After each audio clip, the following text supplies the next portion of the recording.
Et dans l'actualité des idées aujourd'hui, le nouveau capital de Thomas Piketty. On en parle donc avec notre invité. Il est économiste, vous le savez peut-être, directeur d'études à l'EHESS, professeur à l'école d'économie de Paris, spécialiste de la répartition des richesses. Vendu à plus de 2,5 millions d'exemplaires. Son capital au XXIe siècle méritait bien une suite. C'est donc chose faite avec Capital et idéologie, publié au Seuil, qui éclaire autrement la question des inégalités et de la répartition des richesses. Sous un angle historique, notre invité montre comment les inégalités se sont organisées au fil des siècles, d'une société à l'autre, sur quels discours et idées elles sont adossées. Dans cet essai programmatique aussi, il dessine les contours d'une nouvelle idéologie de l'égalité. Pour y parvenir, il faudra selon lui repenser plusieurs points, plusieurs choses, et notamment la fiscalité, la propriété ou encore l'éducation.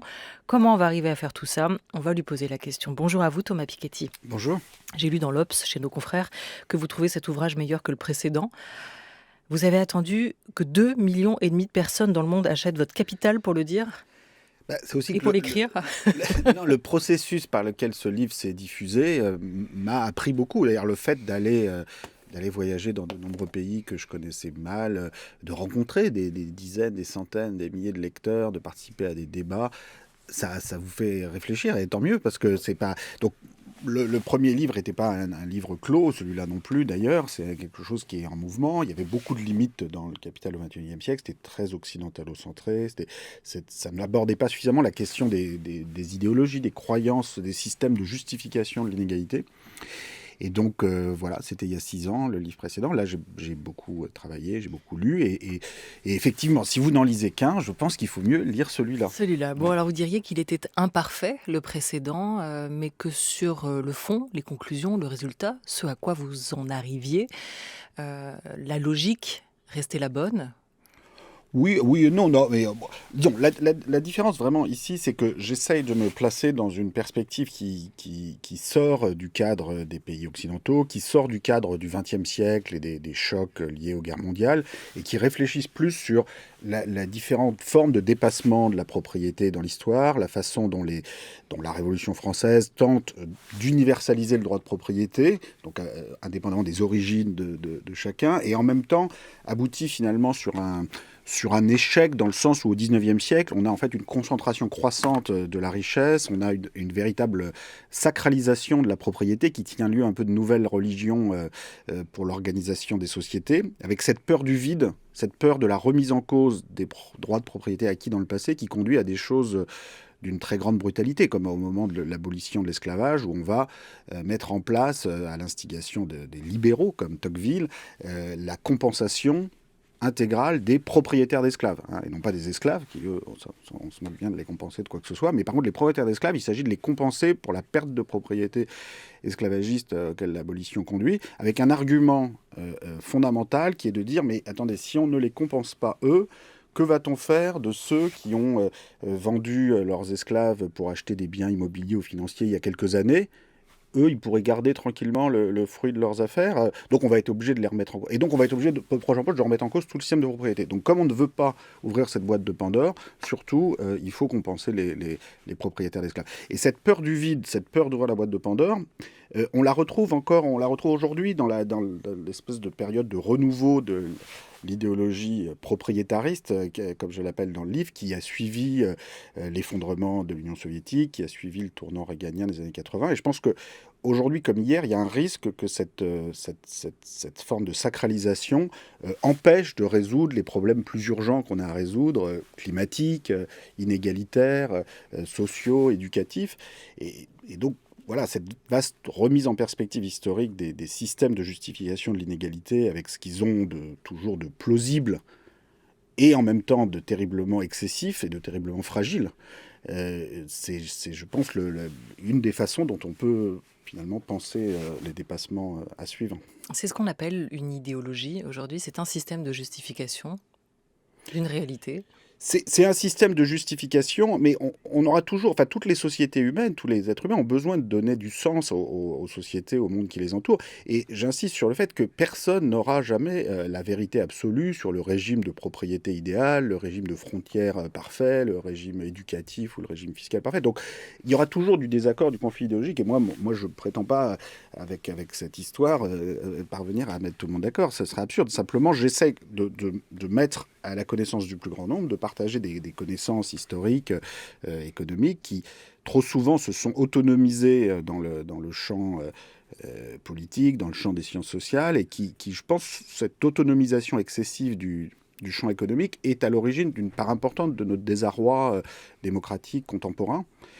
Donc moi, je mets ces recherches, ces connaissances sur la place publique. Je présente les conclusions qui me semblent les plus logiques compte tenu de tout ça, mais ce serait absurde de prétendre que ce sont les seuls possibles.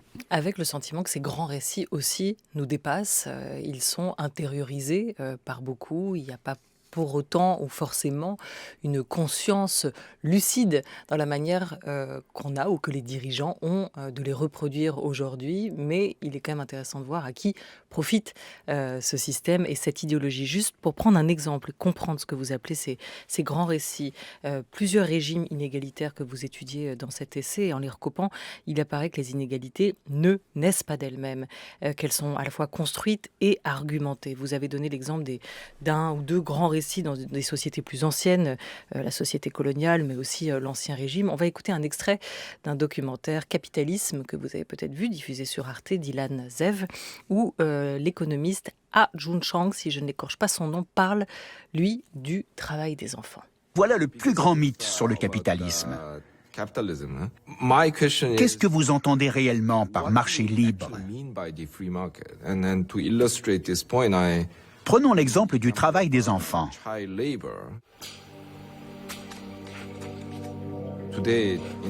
Aujourd'hui, dans tous les pays riches, le travail des enfants est très réglementé. Mais il fut un temps où c'était monnaie courante. En 1720, Daniel Defoe, l'auteur de Robinson Crusoe, a fait l'éloge de certaines régions d'Angleterre où les industries textiles, en offrant des emplois à des enfants à partir de 4 ou 5 ans, leur permettaient de gagner leur vie.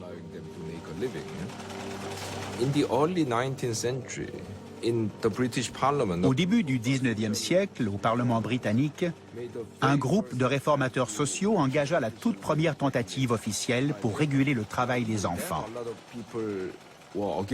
À l'époque, de nombreuses voix s'élevaient contre cette disposition, car on pensait que celle-ci tentait de saper les fondations du marché libre, en particulier la liberté de commerce. Alors, ils prétendaient que ces enfants voulaient travailler et que ces gens voulaient les employer. Où était le problème? Aujourd'hui, beaucoup trouveront cet argument absurde, car il est communément admis que la société doit refuser certaines pratiques au nom de l'intérêt général. Donc, l'exemple du travail des enfants illustre magnifiquement bien que le concept de marché est avant tout une construction politique. Voilà, est-ce que cet exemple du 19e avec le travail des enfants illustre bien pour vous aussi, Thomas Piketty, ce qui est la phrase phare et explicative de cet ouvrage: l'inégalité n'est pas économique ou technologique, elle est idéologique et politique. Oui, effectivement, on a toujours des institutions qui sont construites à la suite de luttes sociales, politiques, et un débouché ensuite intellectuel. L'histoire que j'essaye de raconter, c'est un peu une rencontre de la lutte des classes et de la lutte des idéologies. C'est-à-dire, il y a des luttes sociales qui finissent toujours par renverser des idéologies, des systèmes en place qui se croient intangibles, mais qui sont très, très fragiles dans le fond, dans leur fondement. Mais en soi, la lutte sociale ne conduit pas forcément à un débouché politique qu'on avait souhaité au départ. Donc, c'est pour ça que les idées, je pense, comptent aussi beaucoup dans l'histoire. Et j'essaye dans ce livre aussi de réconcilier par une approche qui était parfois trop centrée sur l'étude des luttes sociales uniquement, et puis à l'inverse une approche trop idéaliste qui serait uniquement sur l'histoire des idées. Et je pense que les deux sont importants dans l'histoire. C'est la rencontre des deux qui fait qu'on a le changement historique, le changement de système économique comme on l'a eu au XVIIIe siècle, au XIXe siècle, au XXe siècle, pour le meilleur, pour le pire. Et et comme on l'aura dans les décennies à venir, quoi qu'en disent tous ceux qui aujourd'hui considèrent que le système actuel est intangible. Mais dans cet ouvrage, vous élargissez le regard, comme vous l'avez évoqué. Vous revenez aussi sur le passage des sociétés ternaires aux sociétés de propriétaires. Vous étudiez aussi ces sociétés esclavagistes, coloniales, communistes, post-communistes. Est-ce qu'il y a un point commun, des dénominateurs communs à tous ces systèmes ? Il y a une certaine progression, c'est-à-dire l'histoire ne tourne pas en rond. Moi, je crois dans une forme d'apprentissage de la justice au cours de l'histoire. Alors, avec parfois des régressions terribles, mais je crois dans une forme d'apprentissage. Donc, clairement, le défi communiste soviétique qui a été lancé à l'idéologie de la propriété privée au début du XXe siècle, s'est terminé de la façon la pire qu'il aurait pu se terminer, puisque au lieu de remettre en cause l'idéologie de la propriété privée, il aura finalement conduit, je pense aujourd'hui, à renforcer et à finalement être un des fondements de l'hyper-capitalisme actuel. Et la Russie, en particulier, la façon dont elle est passée d'être le paradis de la propriété publique intégrale, hyper-centralisée, à devenir le paradis des paradis fiscaux, illustre un peu ces grands basculements idéologiques avec ce qu'ils ont parfois d'excessif. Mais tout ça est le fruit d'un processus où il y a eu des tentatives de dépassement de la propriété privée, que ce soit par la cogestion germanique ou nordique, par la progressivité fiscale à l'anglo-saxonne, qui au cours du XXe siècle ont permis une plus grande égalité, ont été aussi de très grands succès. Et donc cet apprentissage de la justice, parfois il y a des phases de régression, mais il y a aussi des mouvements sur lesquels on peut s'appuyer pour penser la suite. Et donc moi, c'est ce que j'essaye de faire dans ce livre, d'essayer de raisonner de façon aussi apaisée que possible sur ces différents épisodes. Alors, c'est pas toujours facile parce que les uns et les autres, de parfois... ne pas diaboliser, en gros, les justifications idéologiques, comme on pourrait avoir tendance ou envie de le faire assez facilement. Le cas du travail des enfants et la manière dont il a pu être justifié à une époque s'y prête aussi. Oui, s'y prête aussi, mais si vous voulez, même cette peur de la remise en cause du droit contractuel privé et du droit de la propriété au XIXe siècle, il s'appuyait, il était en partie hypocrite comme tous les discours inégalitaires, mais il s'appuyait sur cette peur du vide, de se dire, mais quand même, comme on n'a jamais fait l'expérience d'un autre système économique que celui-là, si vous commencez à remettre en cause ce droit contractuel-là, cette propriété-là, où allez-vous vous arrêter ? Tout ça va nous conduire au chaos généralisé, permanent, au nom d'idées de justice sociale, certes sympathiques, mais sur lesquelles aucun consensus ne sera possible. Et donc, n'ouvrons pas cette boîte de Pandore. Cet argument avait sa forme de plausibilité, et en même temps, on voit bien les excès auxquels il a conduit. Et donc, revisiter cette histoire, c'est aussi une façon d'essayer aujourd'hui de nous préserver de ces excès. Est-ce qu'aujourd'hui, on est dans une période particulièrement inégalitaire ? On est dans une période... En France, en Europe.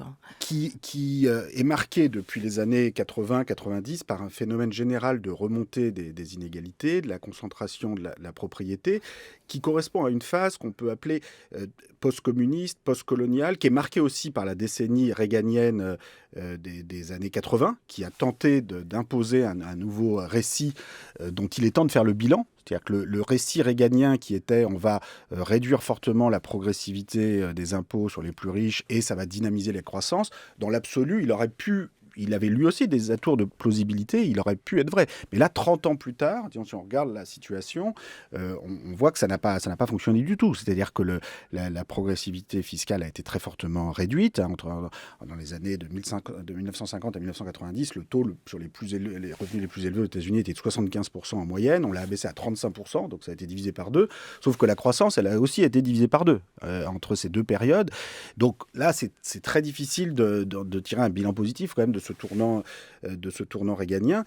Mais au-delà de ce tournant réganien, je pense que l'effondrement de l'expérience soviétique et l'échec dramatique de l'expérience communiste a beaucoup contribué, à partir de 1990, à nous faire rentrer dans une nouvelle phase de foi parfois infinie dans l'autorégulation des marchés que Polanyi ou Hannah Arendt dénonçaient à l'issue de la Seconde Guerre mondiale et avaient très bien analysé comment c'est ce capitalisme devenu fou, cette économie monde non régulée qui avait beaucoup contribué au drame des années 1914-1945 et à une dépossession de la capacité des États à réguler la société, à réguler les inégalités. Et malheureusement, depuis les années 90, on est rentré dans cette nouvelle phase de foi quasi religieuse dans l'autorégulation des marchés, et on n'en est toujours pas complètement sorti. Donc la crise de 2008 a amorcé un virage, on voit une évolution, quand même, une prise de conscience. Le changement climatique peut introduire aussi, amorcer un virage, mais ça va pas se faire tout seul. Donc je pense qu'il y a une vraie remise en cause intellectuelle qui ne fait que commencer et à laquelle j'essaye de contribuer. Alors, avec au cœur de ça, toujours la question de la propriété que nos sociétés, selon vous, sacralisent, avec ce culte avec lequel il faudrait peut-être penser à rompre aujourd'hui. 1990, on y revient, la Russie vote la loi autorisant la propriété privée de la terre. La terre est à nous, son sous-sol aussi. C'est en substance le discours tenu hier par Boris Yeltsin. Pour la première fois de son histoire, la Russie a adopté une résolution en faveur de la propriété privée de la terre. Nos paysans seront libres. Libres de choisir leur forme et leur méthode de travail. Choisir entre kolkhoz, sovkhoz, coopérative et pour la première fois, propriété privée. Et Boris Yeltsin de renchérir. Nous ne signerons pas le nouveau traité de l'Union tant que la propriété des ressources naturelles du pays ne sera pas réglée. La première des républiques par son importance, la Russie, réclame donc le contrôle total de ses ressources naturelles, dont le pétrole, l'or et les diamants. Quant à Mikhail Gorbatchev, il s'est dit à nouveau opposé à la propriété de la terre. Ce n'est pas une tradition chez nos paysans. Et il insiste pour que le gouvernement central conserve un certain contrôle des ressources dites stratégiques. Question de pouvoir. Je ne vais pas vous demander qui avait raison entre Helsinki et Gorbatchev, mais c'est intéressant de voir comment là, le modèle et le récit, les deux sont en train de changer en même temps, en 1990. La propriété, c'est toujours avant tout une question de pouvoir. Là, d'ailleurs, ce qui se joue là, c'est autant le pouvoir entre la République de Russie et l'Union soviétique qu'entre la propriété privée ou publique. Donc il y a plusieurs niveaux de pouvoir là, qui se jouent dans cette lutte-là. Ce qui est certain, c'est que le projet bolchevique soviétique sur la question de la propriété n'avait pas vraiment de plan de transformation, ou avait finalement la seule plan qui après avoir aboli la propriété privée, c'était le remplacement par la propriété étatique la plus intégrale, la plus centralisée, avec d'énormes questions qui n'avaient jamais été posées. C'est comment on va désigner le prolétaire en chef, comment on va réguler cette espèce d'immense appareil d'État. Tout ça a conduit à des échecs très, très rapidement, parce que la petite propriété privée, elle est indispensable pour faire fonctionner, par exemple, pour faire fonctionner une ville. Si vous avez besoin de moyens de transport, si vous avez besoin des shops, si vous avez besoin de commerçants, vous ne pouvez pas tout faire fonctionner avec des prolétaires patentés dans la grande industrie, avec donc là, il y a vraiment un échec dramatique qui vient d'une réflexion insuffisante sur le dépassement de la propriété privée. Donc ça, c'est vraiment ça a eu des conséquences humaines terribles, parce qu'on est rentré dans une logique de bouc émissaire très vite, en particulier pour excuser les échecs du régime. Et dans le fond, on est toujours dans cette phase post-communiste où cet échec, pendant très longtemps, a pesé lourd sur tout discours visant à repenser une nouvelle forme de dépassement de la propriété privée. Alors, je pense qu'aujourd'hui... Contre-discours, en fait. Voilà. Tout autre récit. Et je pense qu'aujourd'hui, on a quand même suffisamment de recul. Enfin, j'espère. Moi, j'ai eu 18 ans en 1989. Je suis né en 71. Donc, j'ai été beaucoup marqué aussi par cette histoire, par des voyages en Europe de l'Est, à Moscou, en 91-92. Et je dois dire que dans les années 90, j'étais plus libéral économiquement que je suis devenu par la suite, à la suite de mes recherches historiques, en partie du fait de cette expérience traumatisante de l'échec dramatique du communisme soviétique. Donc je comprends évidemment que ça a eu cet effet-là. Mais ça a été beaucoup trop loin.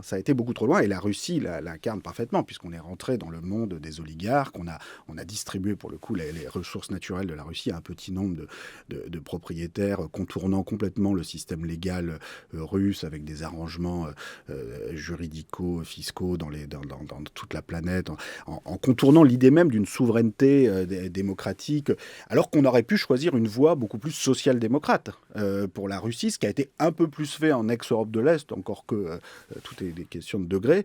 Il y a eu quand même une espèce de retour en force d'une idéologie hyper capitaliste qui s'est appuyée sur cet échec soviétique pour pour conduire le monde beaucoup trop loin en termes de dérégulation. Alors une social-démocratie qui, telle qu'elle va aujourd'hui, ne vous convient pas non plus forcément. Vous parlez d'un socialisme participatif. Qu'est-ce qui le distingue des recettes traditionnelles de la social-démocratie ?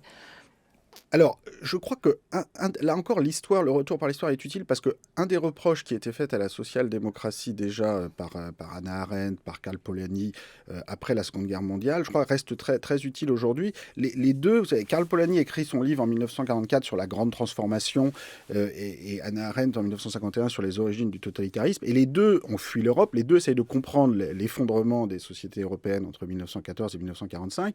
Et ils expliquent en substance que les sociodémocrates allemands, britanniques, français de l'entre-deux-guerres, dont eux-mêmes se sentent plus proches quand même que de toutes les autres forces politiques du moment, mais ils leur reprochent finalement leur internationalisme de façade, c'est-à-dire le fait qu'ils n'aient pas été capables de penser un projet de dépassement de l'État-nation pour réguler le capitalisme, c'est-à-dire finalement de se mettre ensemble pour réguler les flux de capitaux, pour avoir un système plus solidaire, plus juste. Et je dirais ce reproche, c'est une des grandes limites encore aujourd'hui des sociodémocrates européens, en particulier autour de la construction européenne, qui s'est faite presque exclusivement autour de principes de libre circulation des capitaux, des personnes, sans aucun système de régulation collective, notamment à partir des années 80-90.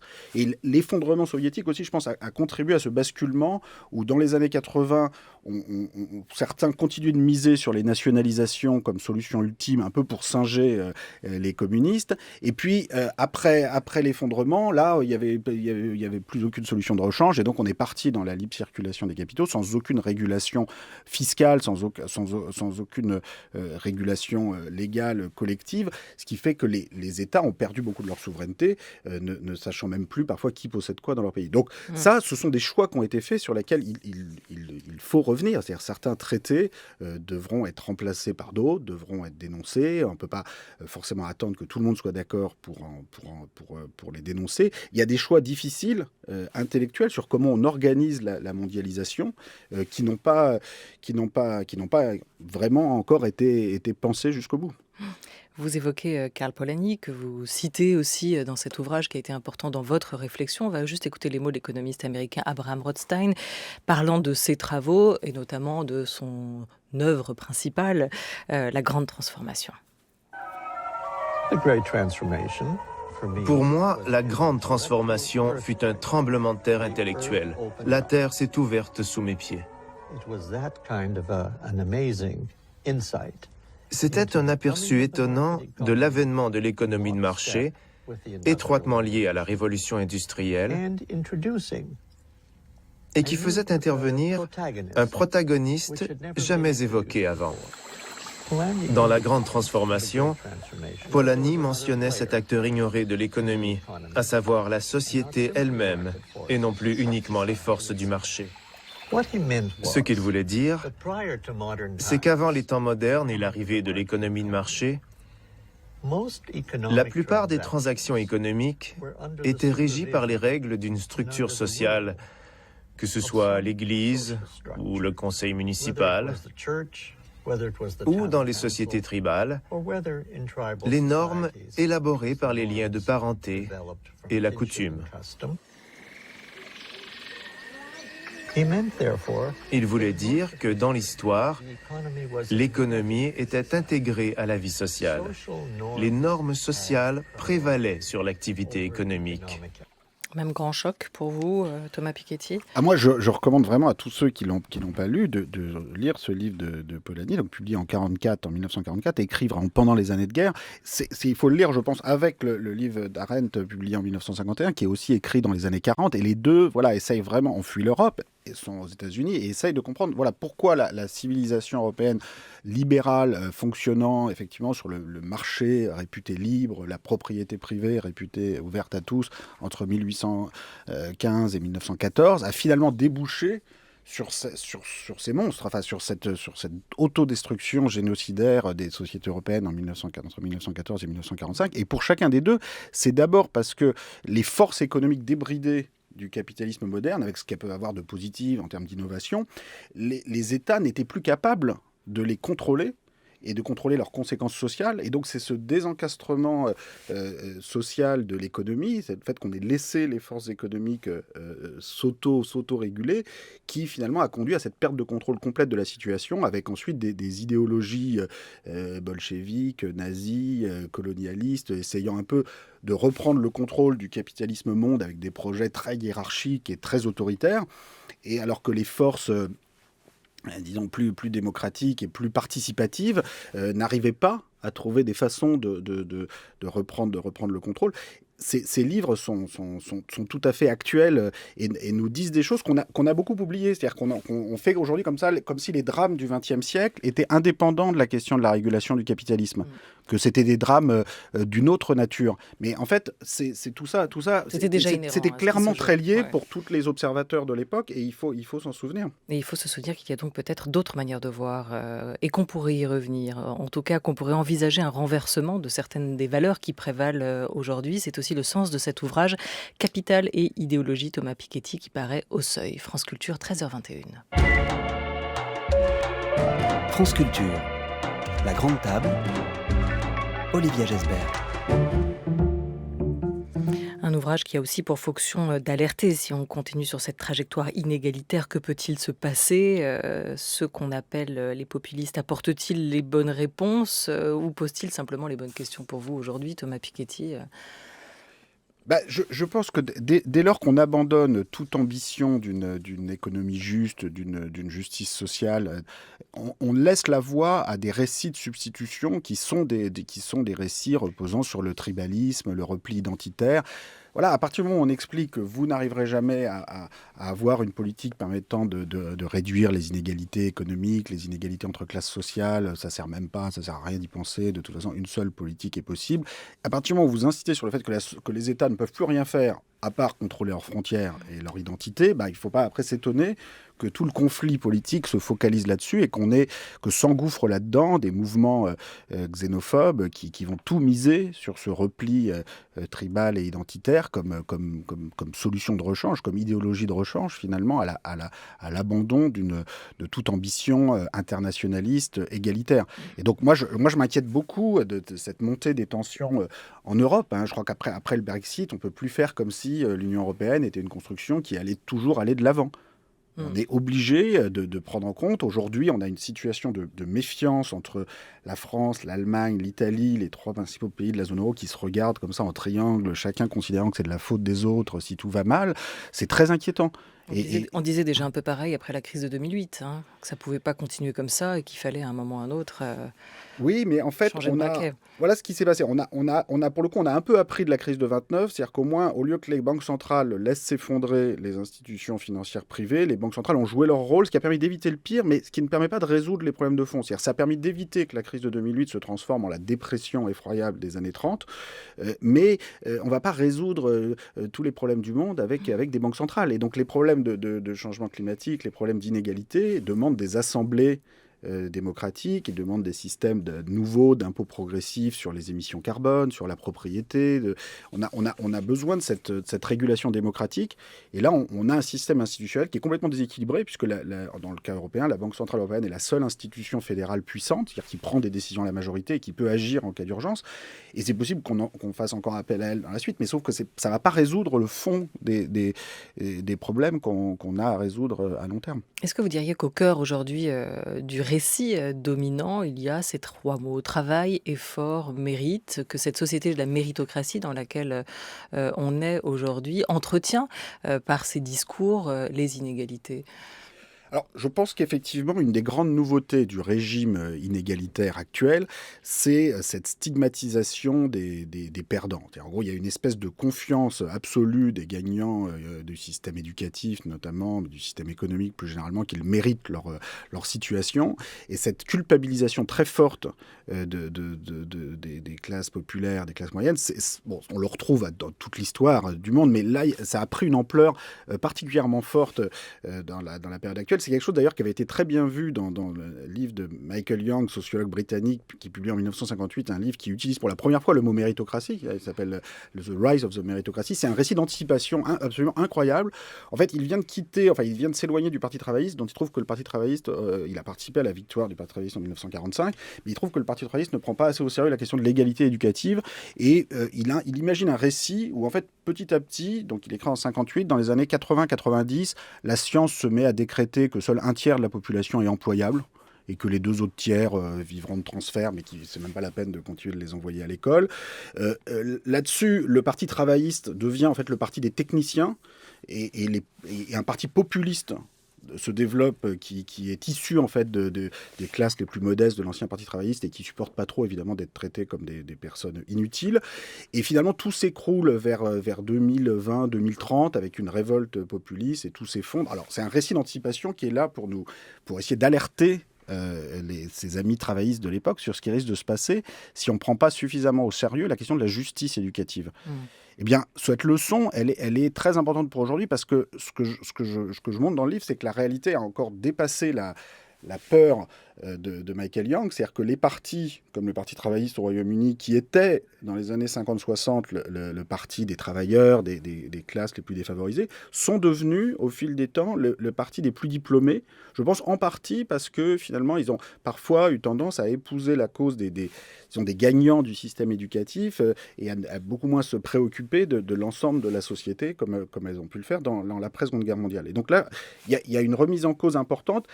Il n'y a pas de complot dans cette histoire, mais il y a quand même une absence d'imagination et de mise à jour, disons, du programme en termes d'égalité, notamment à l'âge de la tertiarisation éducative, qui exige des solutions nouvelles, alors qu'à l'âge où l'enjeu était l'accès universel à l'enseignement primaire ou l'accès universel à l'enseignement secondaire, c'était plus facile d'une certaine façon d'avoir un programme égalitaire, puisqu'il s'agissait de porter tout le monde à la fin du primaire ou à la fin du secondaire.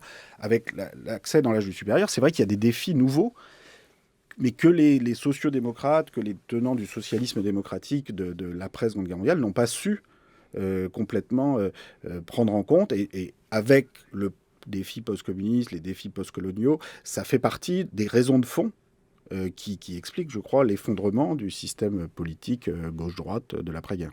Alors ces défis nouveaux, est-ce qu'il y a quelqu'un aujourd'hui pour les porter ? Est-ce qu'il y a une oreille qui vous semble tendue et prête à entendre ce que vous avez à dire, notamment à travers cet ouvrage, à la fois sur la propriété, à la fois sur la question de l'impôt et de la fiscalité, à la fois aussi sur la question de l'éducation aujourd'hui et de l'écologie, qui n'est pas contradictoire avec l'économie ?